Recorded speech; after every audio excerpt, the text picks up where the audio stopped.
La joya azul. Capítulo 1. Tercera parte. Arian. A perro flaco todos son pulgas, ese dicho era lo que tenía ella en mente mientras observaba cómo su joven paciente dormía plácidamente en la cama. La enferma había mejorado bastante desde la tarde y ahora descansaba. Arian tenía un poco de tiempo para meditar y reposar del ajetreo de las últimas semanas. A pesar de la mejoría no podía evitar observar fijamente a su paciente, admiraba su precioso cabello. Con un gesto casi instintivo empezó a observarse en un espejo cercano. Le preocupó ver su rostro fatigado y el descuidado aspecto de su pelo, además el tono de su piel era muy pálido. Todo esto eran síntomas de una persona que no había descansado mucho en las últimas semanas.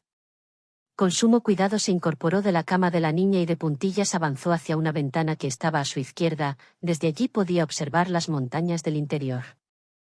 Dentro de poco amanecerá, pensó, y por las pocas nubes que mostraba el cielo aún estrellado, mañana sería un día despejado donde el sol podría reinar con todo su esplendor. Ya se notaba que el duro invierno remitía y que dentro de poco vendría la primavera a ayudar a curar las heridas producidas por la estación invernal.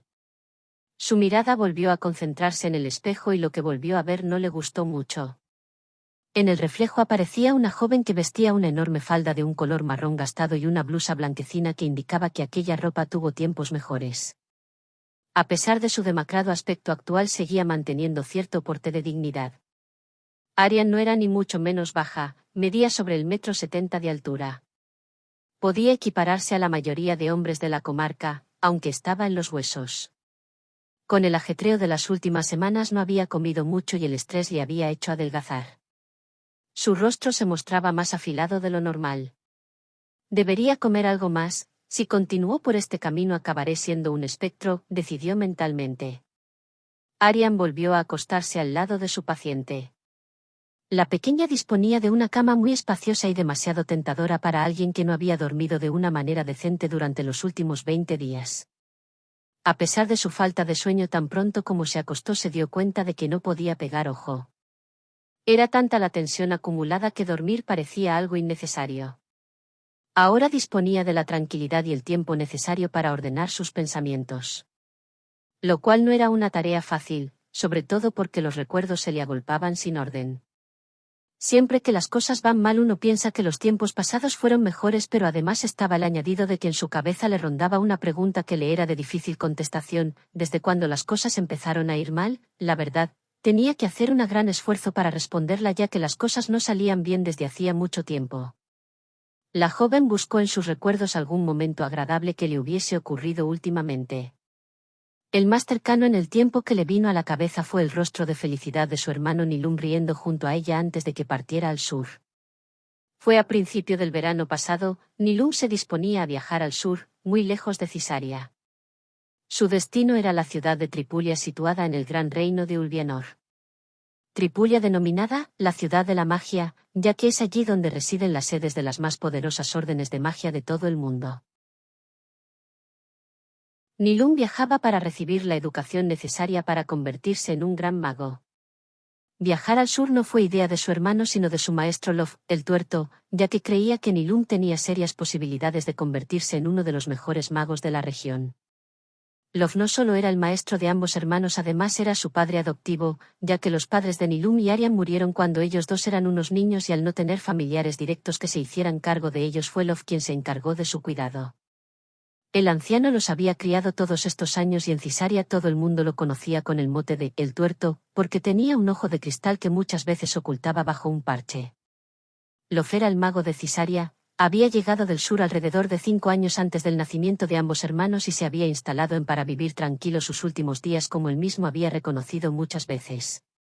Pero sus dotes curativas y sus habilidades mágicas no tardaron en ser descubiertas y utilizadas por los habitantes de Cisaria, quienes agradecidos por sus servicios decidieron recompensarle, por lo que el Consejo del Cisaria a petición popular, decidió regalarle una casa abandonada a las afueras de la ciudad y suministrarle los alimentos necesarios para su manutención a cambio de ser algo así como el médico de la comunidad, algo que Lof aceptó gustosamente. Pero no solo ejercía de mago y curandero, Lof era una persona que había viajado mucho y que poseía una vasta cultura, lo que le hacía un hombre versado en muchos temas en los que aconsejar a la gente de Cisaria. La vida de Lof era un misterio. Lo poco que sabía Arian es que su maestro había estudiado en Tripulia pero no había alcanzado el nivel de otros compañeros de estudios como Ferdinand de Basi, que ahora presidía el Gran Consejo de Órdenes de Magia. Lof había estudiado con el mismísimo Ferdinand, aunque con el tiempo vio que su nivel era bastante menor que el de su insigne amigo y se convirtió en uno de los muchos aventureros que recorren Sanaris en busca de fortuna. En una de sus aventuras más emocionantes fue donde perdió su ojo derecho, ya que un miserable troll verde se lo arrancó de la cuenca en el transcurso de una cruenta pelea y no tuvo más remedio que reemplazarlo por un ojo de cristal. El anciano mago no solo los crió, sino que también les empezó a enseñar algunos de sus conocimientos adquiridos. Lo que empezó como una mera diversión para entretenerse durante los largos días de invierno fue tornándose en algo más serio. A medida que sus dos alumnos progresaban en sus enseñanzas, Lof se dio cuenta de que ambos tenían bastantes habilidades para la magia y la curación. Nilum destacaba sobre todo en las artes mágicas y Arian, por el contrario, era una alumna con un talento natural a la hora de utilizar las plantas medicinales y además poseía unas grandes dotes curativas de manera innata. Con el paso del tiempo de los alumnos, como recordaba Arian con una ligera sonrisa en el rostro, ellos se volvieron tan hábiles como su maestro. Lof siempre les decía que era una pena desperdiciar tanto talento en este pequeño rincón del mundo. Era necesario, para no estancar su evolución, viajar a otros lugares para poder adquirir más experiencia y conocimientos. Un día Lof propuso al Consejo de Ciudadanos de Cisaria la necesidad de enviar a sus dos alumnos al sur, a Tripulia, para que recibieran la formación de los mejores maestros y eruditos.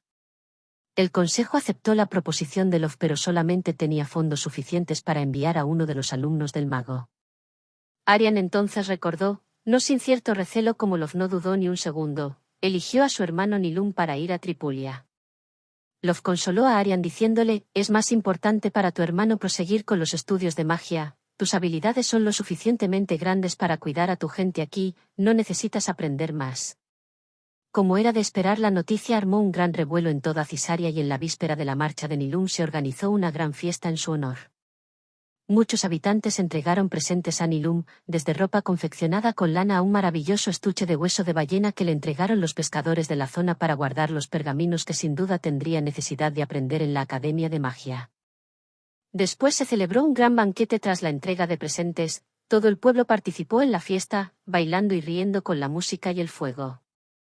Arian estaba alegre por su hermano, se convertiría en un gran mago y algún día volvería junto a ella y le contaría las maravillas del mundo. Comieron, bailaron y rieron hasta muy entrada la noche. Pero aún recordó algo más de aquella noche, algo que curiosamente ella no le había prestado atención hasta entonces y que ahora le parecía importante. Al acabar la fiesta, los tres regresaron a su pequeña casita situada en las afueras de Cisaria. Arian se acostó la primera, ya que estaba exhausta por la fiesta, pero los dos varones se quedaron un rato fumando con sus pipas a la tenue luz de la chimenea. En principio ella solía tener un sueño fácil. Su hermano solía decir que cuando dormía podía pasar un ejército de 1000 urcos borrachos a su lado que no se despertaría. Pero aquella noche se había desvelado seguramente por la fiesta, con lo cual su atención se dirigió hacia los dos fumadores, ya que desde su cama se podía ver y escuchar perfectamente a ambos departir sobre el viaje hacia Tripulia y a quien debía ver Nilum en la ciudad para entrar en una de las muchas órdenes de magia que allí se ubicaban. ¿Tienes la carta que he escrito y que debes entregar a Ferdinand? Sí, maestro. Contestó Nilum con cierto aire sumiso. Bien, al llegar a Tripulia, pregunta por la Orden de los Magos de Luz Eterna. Ferdinand es el gran maestre de la orden, además también es el que preside el gran consejo que dirige los destinos de Tripulia, es alguien muy influyente en Tripulia. Con esta carta yo no tengo dudas de que entrarás en una orden de magia de la ciudad. Ferdinand es muy buen amigo mío. Hubo una pausa. Cuando Lof volvió a hablar lo hizo con un tono apesadumbrado. Pero tenemos un problema. ¿Cuánto oro te ha dado el consejo? 100 monedas de oro y algunas joyas. Avaros, malditos pescadores, siempre tan huraños. Escúchame, esta otra carta es para Bipodi el Gordo, lo encontrarás en el mesón El Río de Vino, también es amigo mío y cuando lea esta carta no tengas dudas de que te contratará y tendrás un trabajo con el cual pagarte la manutención en Tripulia. Pero, ¿100 monedas de oro no son suficientes? Preguntó Nilum incrédulo. Para el joven esa cantidad era una fortuna.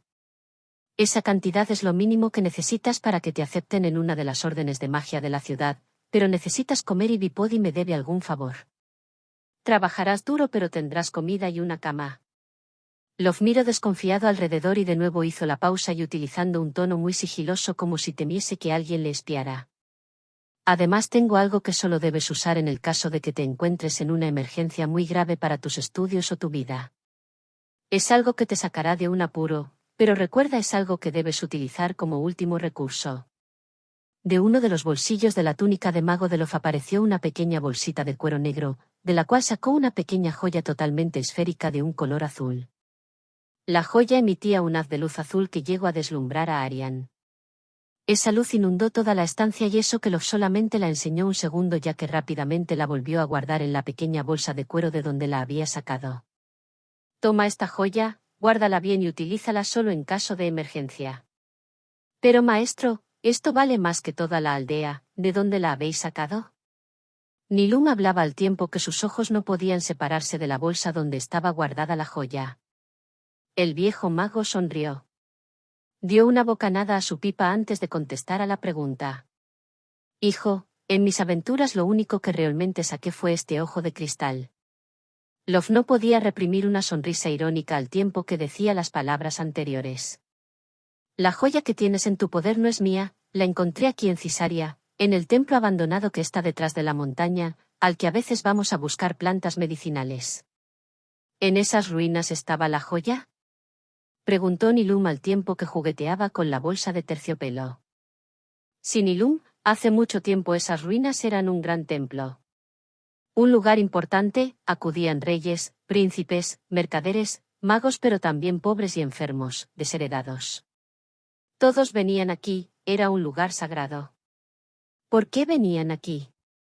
Preguntó Nilum al tiempo que guardaba dentro de su túnica el regalo de su maestro.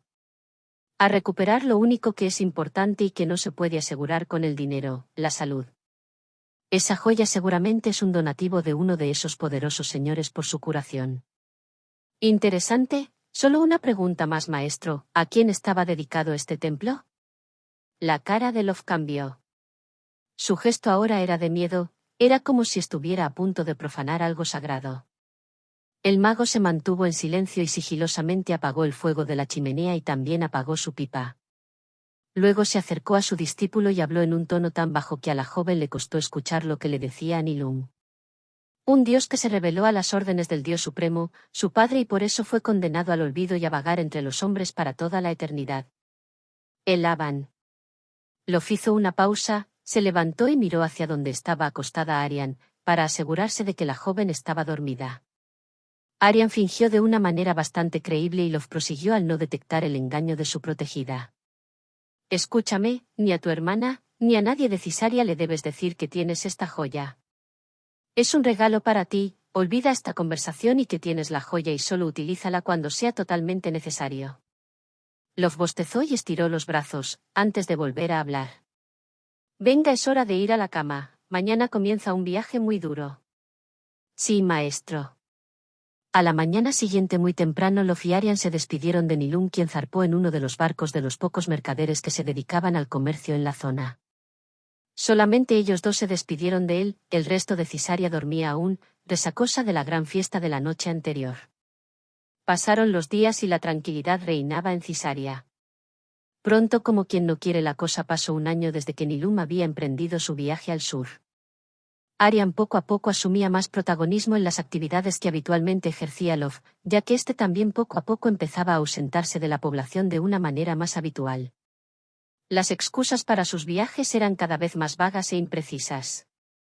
Sus estancias en Cisaria se volvieron muy cortas, hasta que un día gris, justo cuando comenzaba el otoño, el mago comunicó a Arian que tenía que irse al sur para atender a un viejo amigo, pero que no se preocupara ya que regresaría antes del próximo cambio de lunas.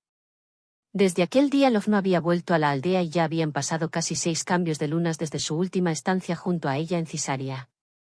Pasó el otoño y el invierno fue especialmente duro con un gran temporal de frío y nieve que obligó a amarrar los barcos pesqueros durante todo el invierno. Para más desgracia los lobos hicieron acto de presencia acabando con bastantes cabezas de ganado que tenían los pocos ganaderos que habitaban en Cisaria. Aunque lo peor estaba por llegar. Apenas había mejorado el tiempo y los barcos comenzaron a salir a pescar, cuando apareció la peste que desde entonces asola a los habitantes de la población. Arian se dedicaba en cuerpo y alma al cuidado de los enfermos. Ella se sentía totalmente impotente puesto que cuando apenas mejoraba uno de los afectados por el extraño mal, caían enfermos 2 o 3 más. Aunque no era lo más grave de esta dolencia. Los enfermos que se recuperaban, a la semana, de manera misteriosa volvían a sufrir los mismos síntomas que antes, pero de una manera más virulenta. Y este era el caso que estaba cuidando esta noche. La niña había caído enferma hace 2 días cuando apenas hacía una semana que se había recuperado. Desgraciadamente su madre no había resistido a la recaída de la enfermedad falleciendo hacía 5 días. Dejando a la pequeña sola, por eso Arian la cuidaba con especial cariño ya que no podía evitar ver en la niña su imagen de cuando ella era pequeña y sus padres murieron dejándola sola a ella y su hermano.